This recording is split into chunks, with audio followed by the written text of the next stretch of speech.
Hello and welcome back to Solid. My name is Jake. Thank you guys very much for joining me. Today is Thursday, May 22nd, and we got a ReKawp of Week 8, and we got a bird's eye preview for Week 9.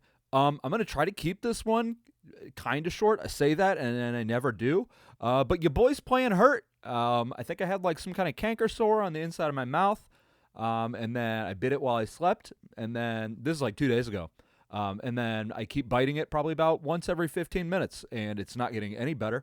And it's hard to talk. So I don't normally sound like I have a lisp because I don't. But I'm not closing my mouth entirely in order to, not bite it as often. And it has not been working. But that's where we're at. So grit, determination, Jake Beckman.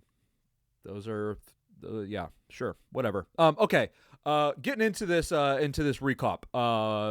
In Week 8, I believe that was on Saturday.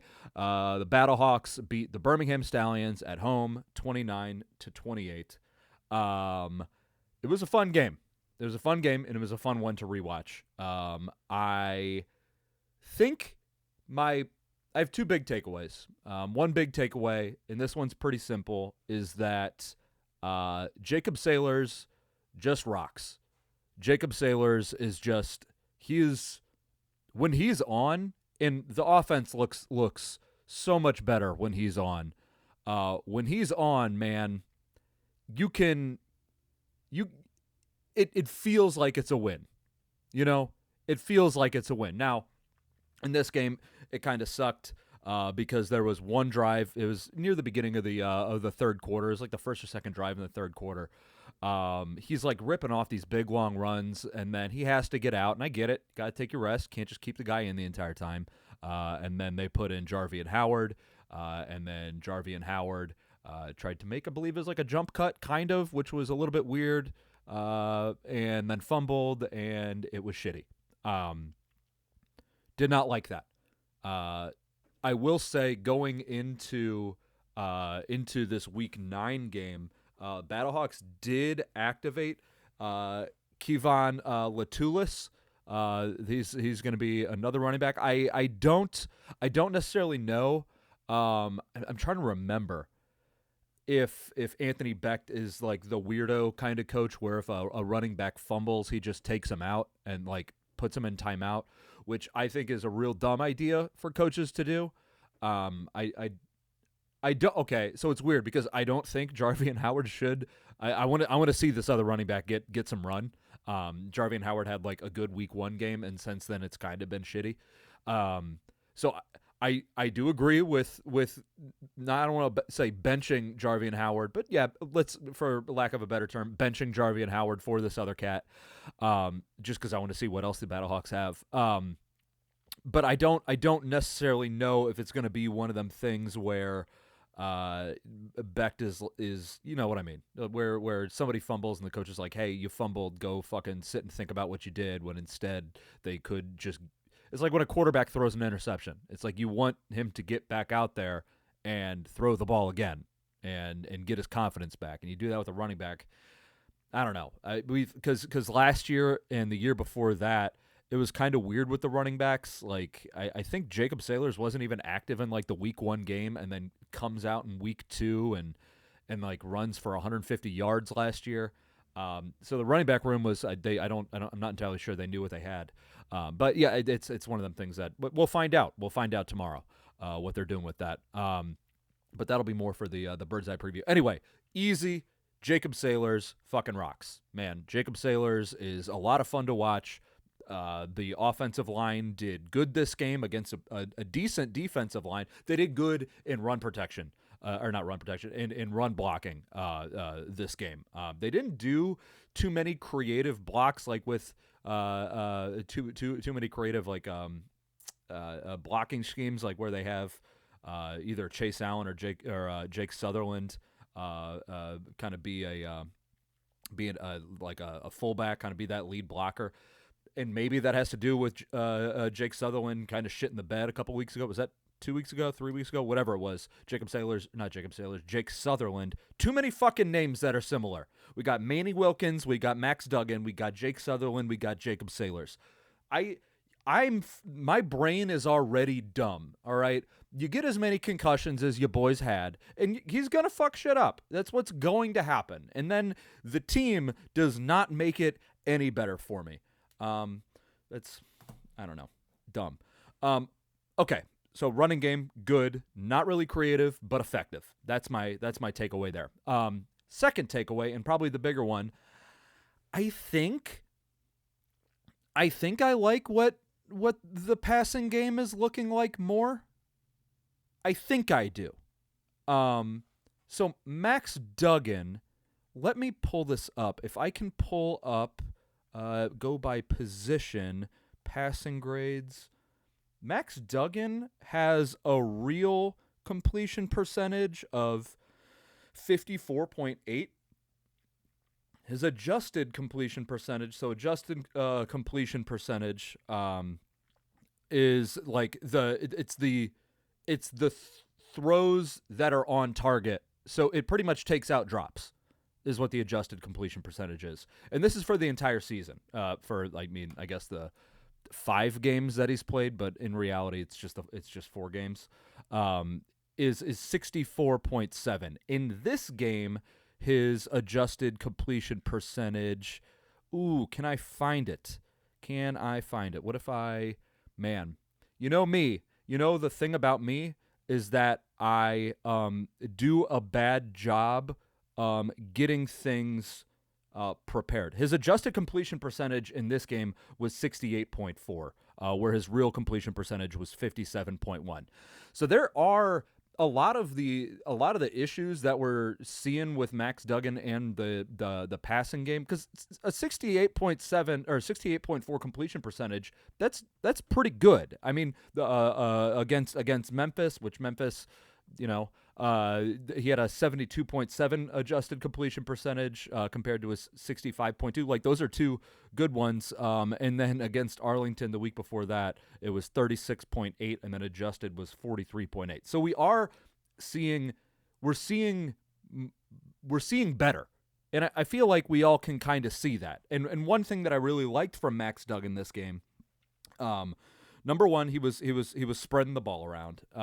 He targeted 6 different guys, which is good. Hakeem Butler got the most targets. He got 5, caught 3 of them, and one of them was that really clutch catch on that 2nd and 1, when you're like, okay, you got 2nd and 1. This team has not necessarily done a great job taking shots when they get to 2nd and short, but they did, and he came down with that, so that was really good.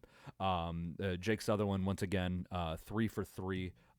He, I believe, has caught every single ball that's gone his way and got 100% success rate when you throw the ball to him. But going back to Max Duggan, that's what I was talking about. Why is my computer fucked? There we go. Throwing the ball away. He was throwing the ball away. Like, it was 2 plays in a row, unfortunately, because that's you don't want that. But for him, this is good. He threw, like, he didn't have anybody open, just kind of threw it downfield. Love that, into an open spot where nobody was. I like it. I prefer a throw out of bounds. It's a little bit safer, but it takes reps, and he's clearly still trying to get comfortable in this offense, which is not necessarily what you want. And then the play after that was the snap that shot right over his head. That snap that just shot. Mike Panashuk just fucking launched it over Max Duggan's head. He ended up grabbing it and on the run, and then threw it away. And it's like, this is growth. This is what we want to see in this.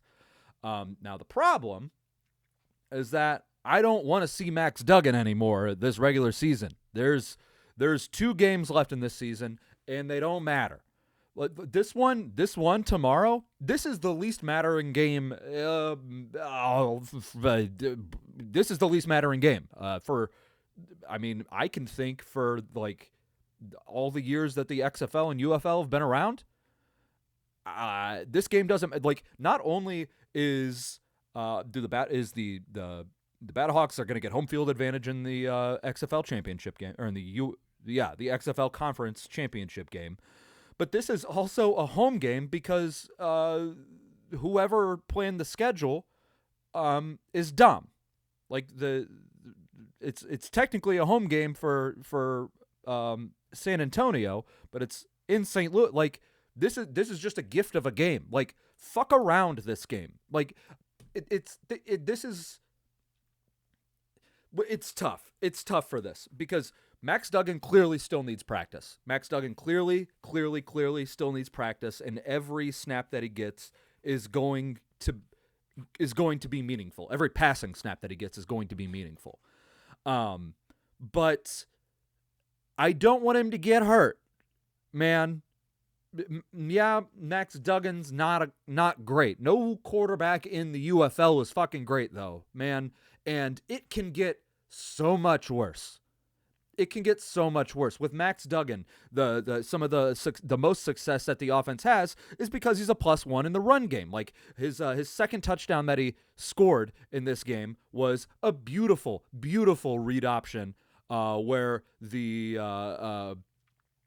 left edge rusher, I don't fucking know what his name is, bit so hard on Jacob Sailors that he just left, like the ball was on the left hash mark. The way that the read option went, Max Duggan was looking at this guy. He was keying this guy. And he puts the ball in Jacob Sailors' chest. This edge rusher just goes about halfway across the field before he realizes that Max Duggan kept the ball. Having that +1 in the run game is so goddamn helpful. It's so helpful. And the quarterbacks that the Battlehawks have now behind him is Brandon Silvers, who is got an arm, and it's not a great arm. And then Chevon Cordero just got off the IR, and we don't know anything about him, and he's going to be worse than Max Duggan. So what? God damn it! There was the bite. Fuck me. That hurts real bad. That hurts real bad. Strong. Be strong, Jacob. Don't cry. Don't let him see you cry. So what Max Duggan is, we need to keep him safe. I don't want any read options this game. No read options. If I don't listen, no running game, honestly. And while Max Duggan is in the game, no running game. No running game with Jacob Sailors. Again, I don't necessarily want to see Jarvian Howard, but Battlehawks are going to be playing their 2s and 3s this game. It's a small roster, so you're going to see a lot of starters in there too. But just stay safe. And with Max Duggan, yeah, he needs all the practice that he can get, but I don't necessarily want him to get it. You know what I mean? You know what I mean. Like, this is a dangerous situation to have a guy that needs to develop, but he's your best and most important player on the field. It's a tough thing, and if I was in charge, I know what I would do. I would treat it like a preseason game in the NFL. Give your starter in this game, give him a quarter.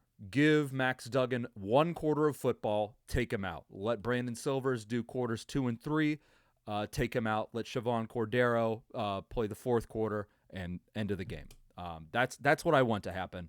But if they do Max Duggan for more than a quarter, I get it. But damn it, it's not great. Anyway, going back to the ReKawp. Max Duggan was spreading the ball around. He was throwing the ball away. He had, let's see, in this game, there were 5 passes behind the line of scrimmage, 1 like a medium, or no, sorry, 8 attempts. So 5 attempts. Sorry, I read something wrong. 5 passes behind the line of scrimmage, 4 were complete. And there was a couple like pop passes or push passes and stuff like that, which count. I think there was, I know definitely 1. I didn't mark down the other ones, but I don't like those. He threw the ball from 0 to 9 yards 8 times, 10 to 20 one time, and then he took 5 deep shots and completed 1 of those. So I like that. It seems Max Duggan might not necessarily be comfortable in this offense yet, but it seems like the offense is trusting him more to use his arm.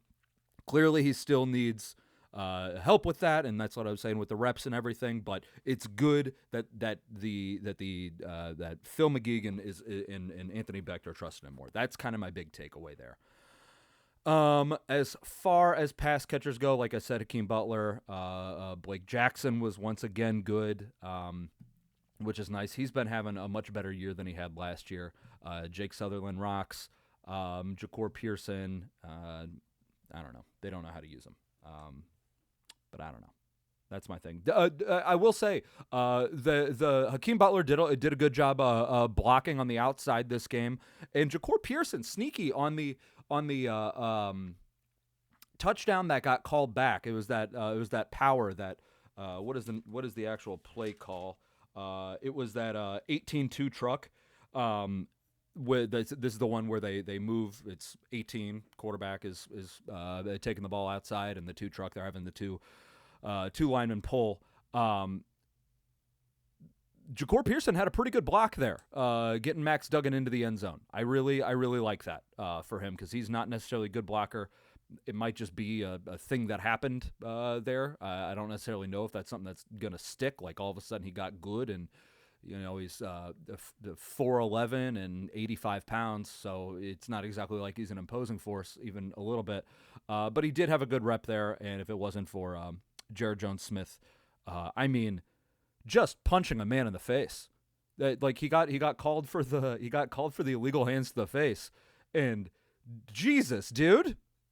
Listen, I like a physical play, and it was that was funny. Like Jared Jones-Smith is the kind of I don't know, he shouldn't even been blocking anybody, but he just put his hand out, and the linebacker ran straight into it, just clotheslined himself, just a fucking left paw, just a left hand, just a jab right in the mouth, and knocked the guy's head off. It was funny, dumb but funny.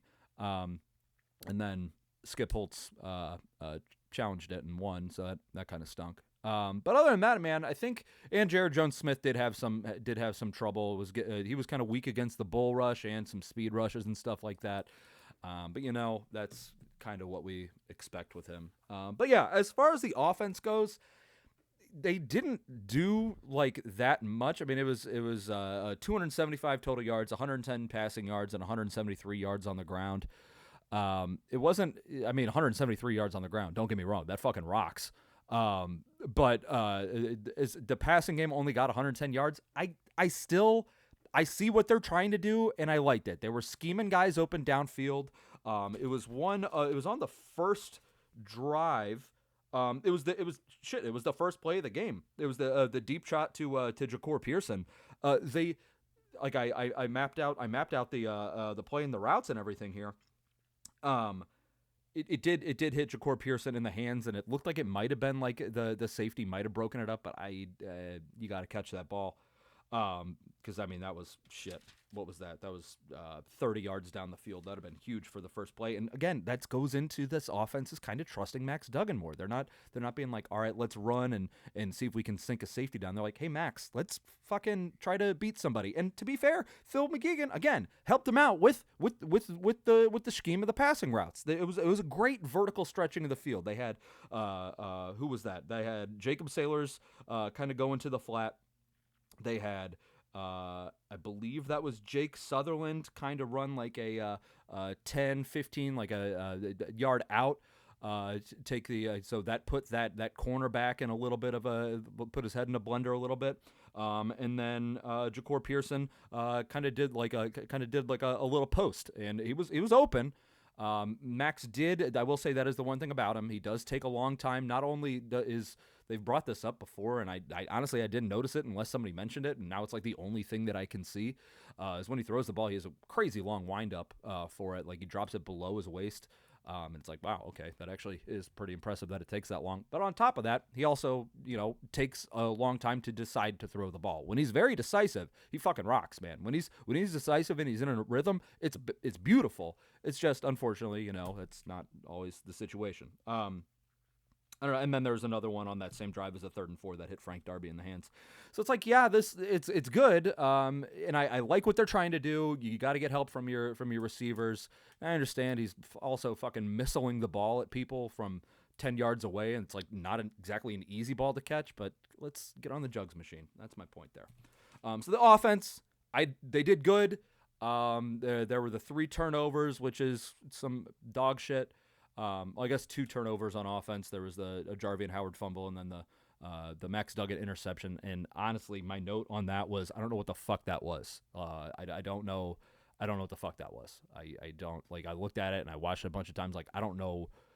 I don't know what the fuck that was. And then there was was that Gary Jennings fumbled on the kick return? Whatever. Whatever. So offense, yeah. I liked what they're trying to do, and they won the game, and that makes them trying to do something good. If they lost this game, them trying to do something is like, fuck you guys, fucking do it. But they won. They won. Going into the defense, I thought Jamar Smith had a really good game. The Stallions quarterback. The dude's only been on the team for like 2 weeks or something like that at that point, and shifty as all get out, dude. Like there was some plays where Peter Tamoipenu had him dead to rights, and the guy just seeing him drop that low and like get in making guys miss in the pocket. It's like, wow, that hurt me watching that. Like what? It's like how I didn't know muscles could move that fast for a guy in the UFL, for a quarterback who has been on a team for 2 weeks in the UFL. And it's like, yeah, he was working at Dunkin' Donuts so he could like train. It's like, if I don't want the guy working at Dunkin' Donuts to be able to do that. If I went to a Dunkin' Donuts and Jamar Smith was behind the counter, I'd be like, hey man, I don't know. You seem to be too in shape to make a good donut. But that's aside the point. I thought Jamar Smith did a good job. That being said, this defensive line, once again, man, this defensive line rocks. Peter Tamoipenu and Travis Feeney they're just fiends. And then you get Willie Harvey in there too. Ugh. They're fun to watch. And I know like when I'm like actually like at the game and watching, I'm like, man, I need to pay attention to the safeties and I need to pay attention to the secondary. But it's so hard. I wish I was like an iguana where I could have my eyes just like operate just independent of one another, so I could have one on what's going on the line and then see what these safeties are doing and whether they rotate or don't rotate, or Cam Kelly is a single high safety and completely misses a tackle. But it's like, this defensive line is a lot of fun to watch. They're a lot of fun to watch. They pick on people, man. They're good. Travis Feeney had 2 forced fumbles. Peter Tamoipenu had a deflection. He had a sack. He had a tackle for a loss and a fumble recovery, and that fumble recovery was sick. As far as everybody who got a sack, Willie Harvey got a half a sack. Travis Feeney got a sack and a half. Peter Tamoipenu got 1. Chris Garrett got 1, and that is it for that. Man, it was just good. Now, as far as let me go back to this.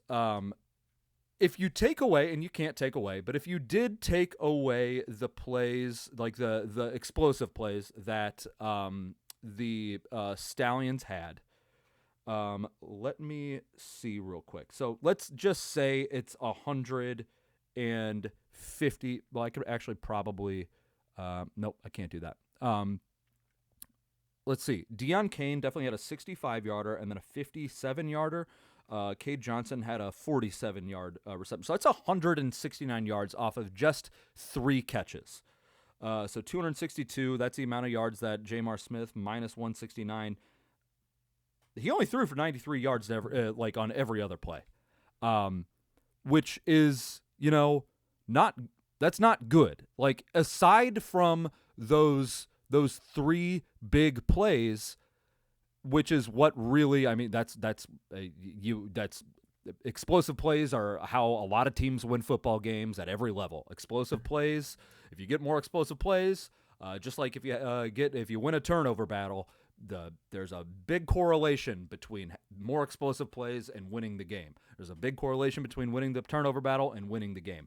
And Birmingham did a good job with their explosive plays. You can't take those away. You need to be able to limit those.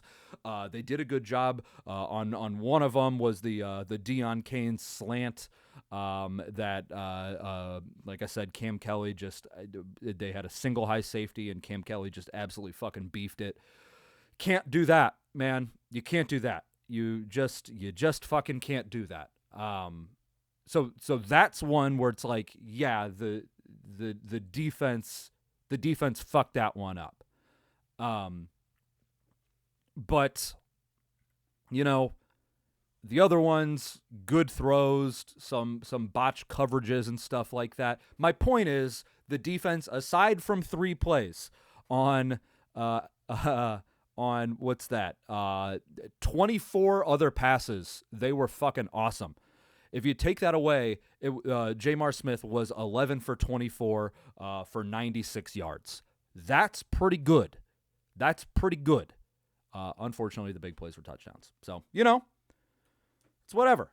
And then we had, what's his dick? Callahan O'Reilly with the pick 6. That was beautiful. Read that one. Just kept, it's just great. I mean, there's so many times the Battlehawks could do this with, like, if Quinterio Cole had hands, even like moderate hands, if he had any type of hands at all, the Battlehawks would probably have like 6 pick 6s this season, because these guys coming downhill, reading these passes, and then it hits him in the hand. Luckily, Callahan O'Reilly caught it and just never broke stride all the way into the end zone. So, I mean, it's kind of beautiful shit like that, man. The defense, once again, played really well. Now, going into, before I go even further into the bird's eye preview, man, oh man, it is so clear watching a game against Birmingham, especially on the TV copy, how much better of a coach Skip Holtz is than Anthony Becht. I'm jealous. I am so jealous. Like, there's a reason that team won. Number one, won 5 games with 5 different quarterbacks. And this season, and then number 2, won 3 straight championships. Like, there's a reason, in that reason's name is Skip Holtz. The way that this guy, like, talks to his players, he coaches them during a game. And on the other side, like, I think the production team, like, did this on purpose. Sorry, I'm looking for my water bottle, and I don't. Oh, there it is. The production team must have done this on purpose, where it shows, like, Skip Holtz talking to Jamar Smith in his ear. He's like, "Hey, you just got to hand the ball off. Come on, we're just looking up. You don't stop taking negative yards. Come on, let's do it. Come on." And on the other side, it cuts to Anthony Becht, and he's sitting there on it, and he's just flapping his arms up in the air, like, trying to get the crowd pumped up. And it's like so clear. It's so clear how much better of a coach Skip Holtz is than Anthony Becht. And then on top of that, Anthony Becht with his absolutely ridiculous challenge. Stop listening to people for challenges, Tone. AJ McCarron is the only person who's told you where you should challenge, and he was right. He's the only person. This is, what did I say, 4 straight games in a row where he's fucked up his challenge? And he did this one at the end of the first quarter? Are you kidding me? On a second down, he challenged a face mask on Max Duggan. It's like, yeah, Max Duggan thinks that he got face masked. Don't fucking listen to him, dumbass. Use your own brain. It's not a scoring play. It's a 2nd and 3, you dipshit. What are you fucking doing? And then Skip Holtz is out here calling fucking illegal hands to the face on Jared Jones-Smith because the guy's helmet and face got torn off of his body. It's like, yeah, that one's an easy one. He saw that one because he's a good coach. And Tone's over here like, hey, Max says, challenge it, so I'm gonna. And guess what? Now I don't fucking have one for the rest of the game. And there's like 3 other plays where I could have challenged it and it would have been nice. It's like, God damn, guys. Get your dicks out of your hands. So, yeah, I was just jealous watching it. Like, man, what would it be like? What would it be like to Skip Holtz? What a guy.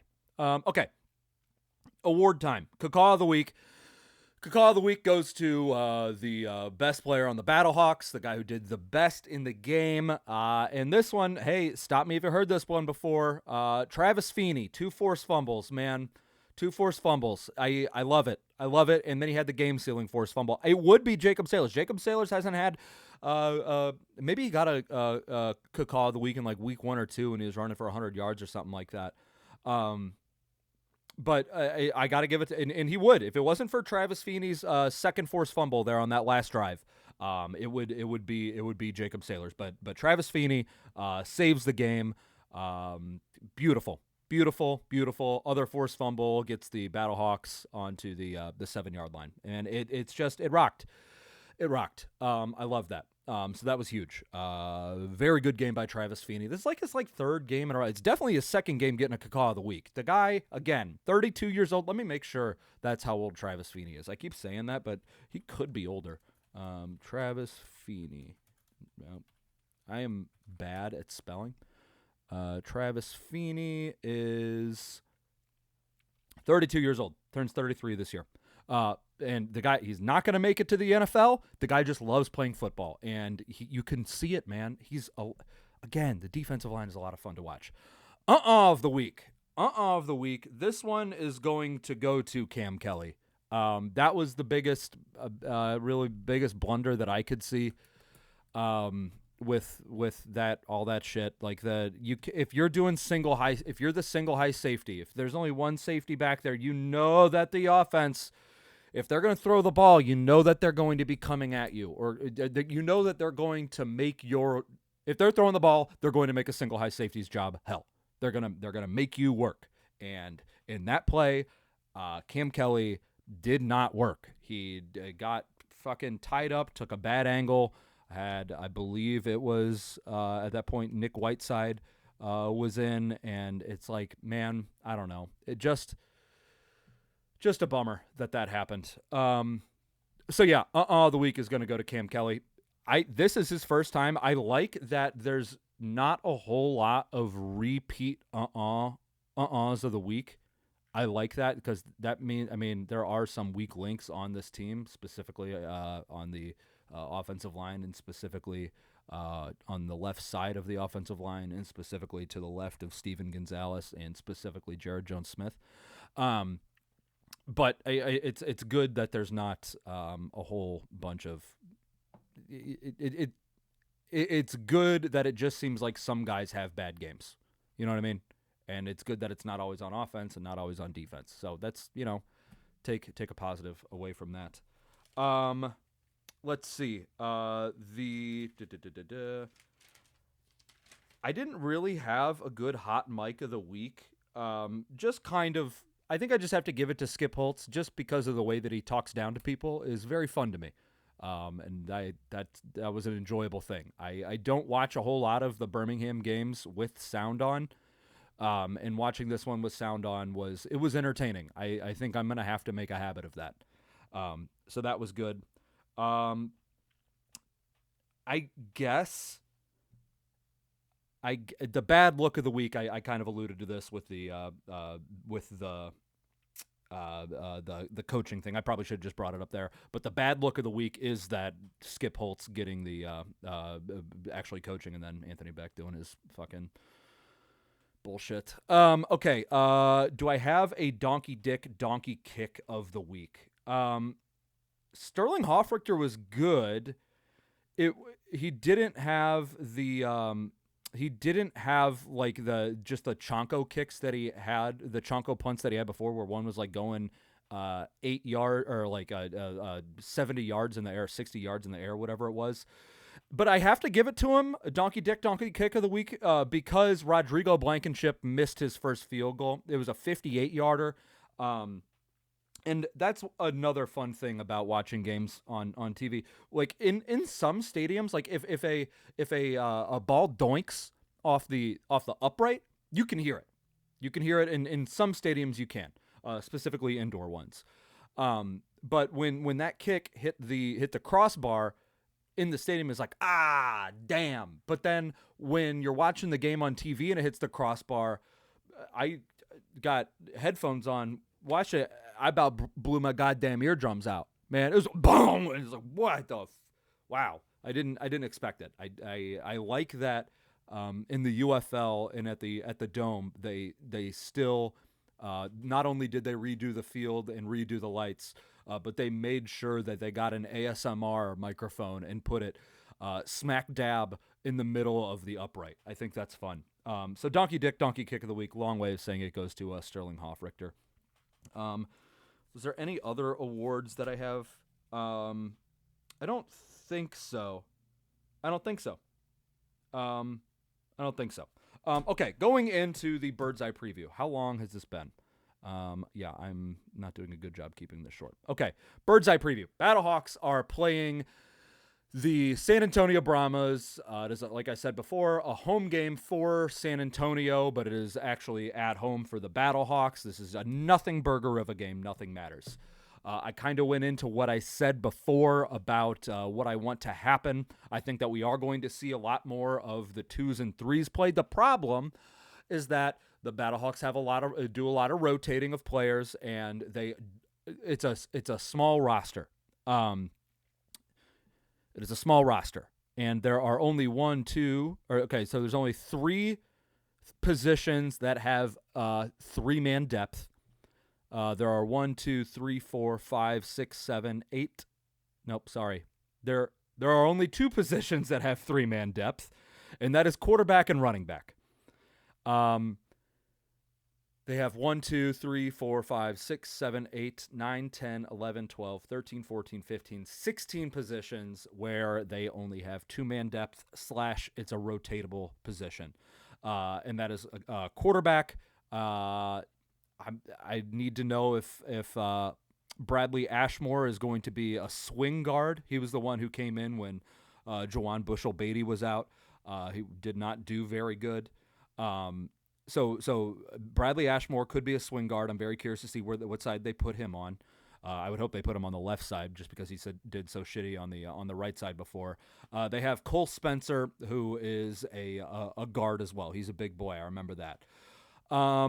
Tight end, they have Jake Sutherland and Chase Allen. They rotate them. I believe that we're going to see probably all 6 of the wide receivers. I imagine that they'll probably take Hakeem Butler or they're going to rotate Jerome Cap in. Jerome Cap, number 85, he's got an of the week. He's the one, if you remember the Jets Hard Knocks, he's the one that did the 8 Mile.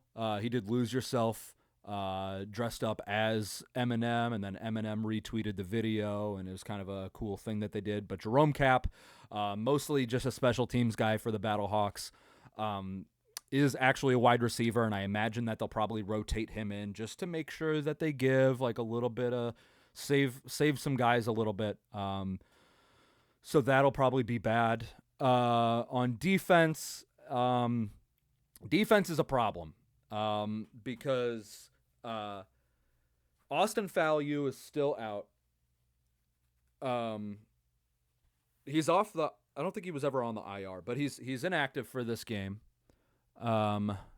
He's still dealing with a knee thing. And Isaiah Mack, the other defensive tackle that's been playing really, really well, given what he is just kind of a depth guy. He is on the IR for the rest of the season. And then also Chris Payton-Jones, number 3, the only starting cornerback, is on the IR as well. So that sucks big time. Because the cornerbacks, aside from, because it was Brandon Sebastian, who I think should be able to come back before the end of the season, hopefully. He should at least be able to come back on the left side and kind of take over for what Nick Whiteside's been doing. Then hopefully Nick Whiteside can rotate or can go to the other side of the field. Because right now the cornerbacks are Nick Whiteside, Miles Jones, Miles Sims, and Micah Abraham. Micah Abraham is the guy that the Battlehawks, they dropped Fatakasi, the linebacker, number 33, which I thought was really dumb. And Micah Abraham is Donnie Abraham's son, who got drafted last year. Now he's on this team, and he's going to have real playing time, I bet. Because Miles Jones, number 24, number 6, Miles Sims, number 6 Miles is good. 6 Mile is good. 24 Mile, not good. Miles Jones I don't enjoy watching him play, and he gives me anxiety when he's on the field. So I believe Micah Abraham is going to get playing time. And God damn it, do I really, really hope that he is not just a Nepo hire. Man, he is, for sure. He for sure is. There's no fucking way that he would be on this team if it wasn't for Donnie Abraham. But God, really hope that he is something. Really, really hope that he's something. Because he's going to need to be. He's going to need to be. So that's what we got going on with the cornerbacks. On the defensive line now, it's Phil Hoskins, number 92. Freedom Akinmaladun is number 98. TJ Pesafea is playing this game. He's been out the last couple games. And then Kyler Baugh, who I'm wildly unimpressed with. So that's what we got for the big guys. That's what we got. It's 4 guys. It's 4 guys that are going to have to be playing. I hope that Austin Faliu doesn't play in Week 10. If the guy's been hurt for this long, just let him rest. Just let him rest. So when I say that the Battlehawks are going to be playing backups, it's like in the NFL when you say a team's going to be playing their backups in like a week 18. It's like, but they actually can't because it's not that big of a roster, and this roster is even smaller. So it's not good.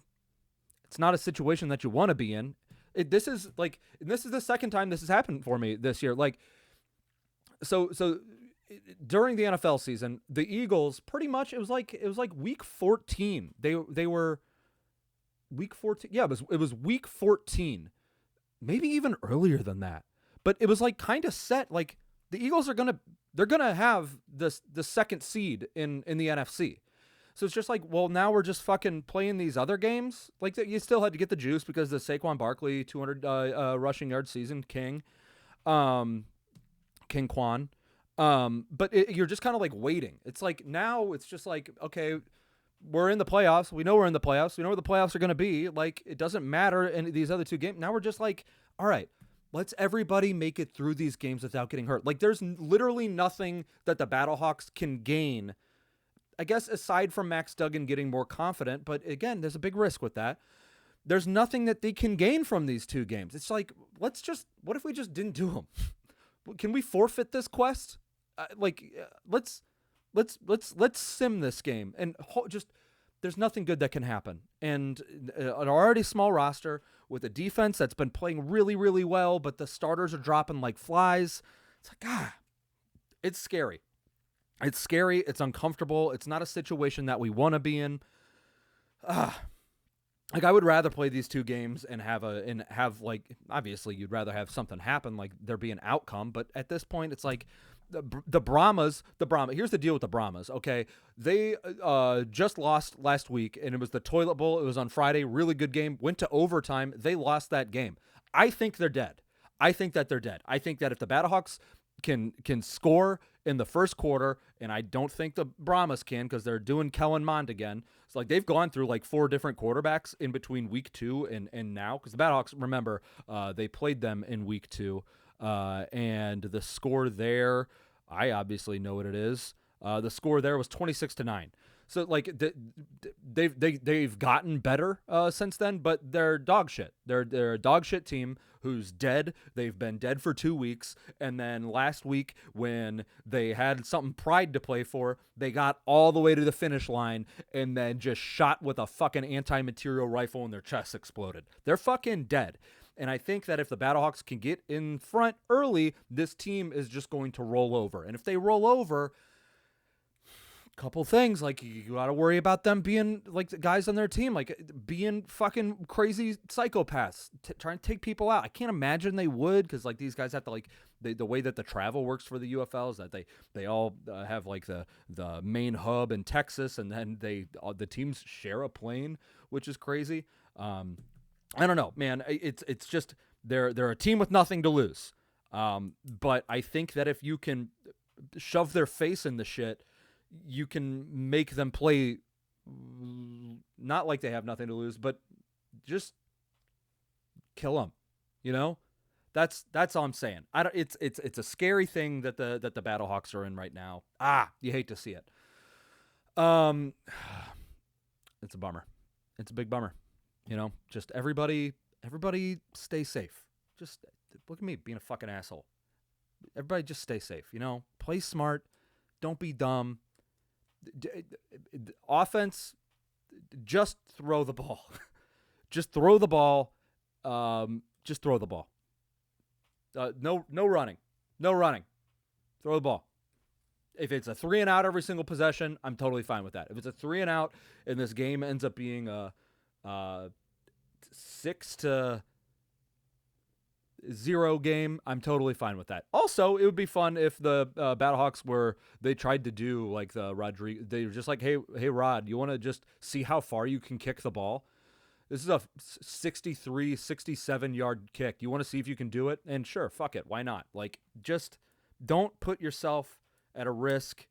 That's my point. As far as this game goes, let me pull up the spread and everything like that.